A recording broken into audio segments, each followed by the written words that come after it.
only takes one moment, someone else's mistake, and you are really paying the price all the way through.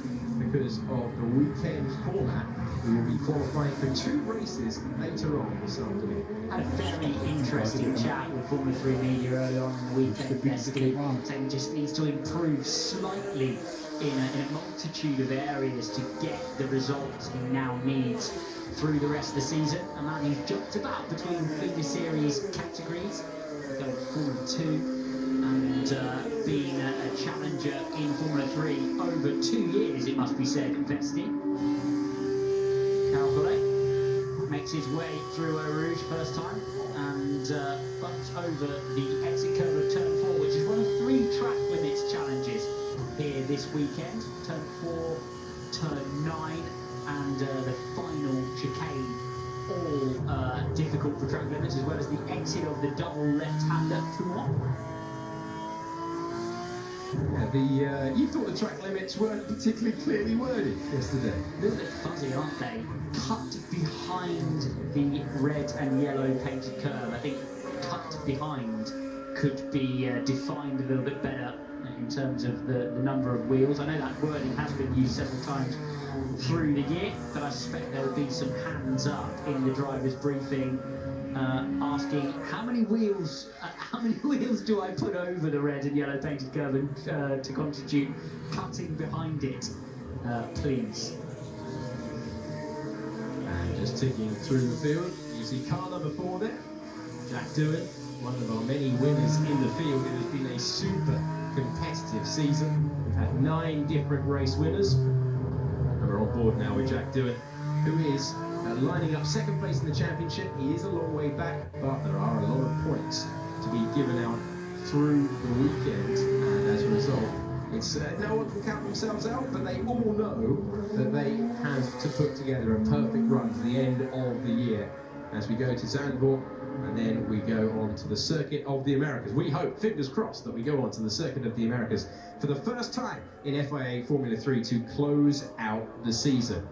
And Alex Smolly making his way through Eau Rouge for the first time into Raidillon Corner and onto the Kemmel Straight. It's a proper racetrack, this.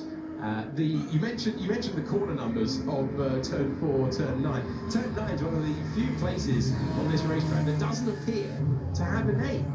Yeah, sometimes referred to as Speaker's Corner, isn't it? That downhill left-hander. If it doesn't have an official name, you're quite correct. As we see Jack Doohan making a little bit of space out on the racetrack, but corners here generally named after either the geography around them, in the case of Eau Rouge, or areas or towns around the circuit, Malmedy, Stavelot, etc. Of course, there is the original road track, which you can still go and visit around the outside of Spa and shiver at the concept of driving, because it's an absolutely fearsome layout. If you ever get a chance to go and watch some racing in Spa, do Google up the official old road route and go and have a look at it. It's a quite incredible track layout.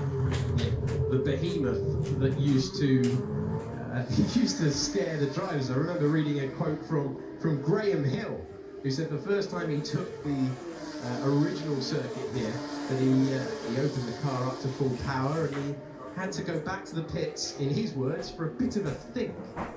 And that was the driver, of course, the only driver to win the Triple Crown. So it's a place that has tested them for a really long time. It's a place that proudly wears its history everywhere you look. And we now have out on the medium compounded tyre, the compounded tyre that they will use all weekend long if they are daring to run the slick tyres, if they're able to run the slick tyres. And we've got a wonderful slow-mo of the vibrations. And you can see still a little bit of water caught in the curves as they get the power onto the race.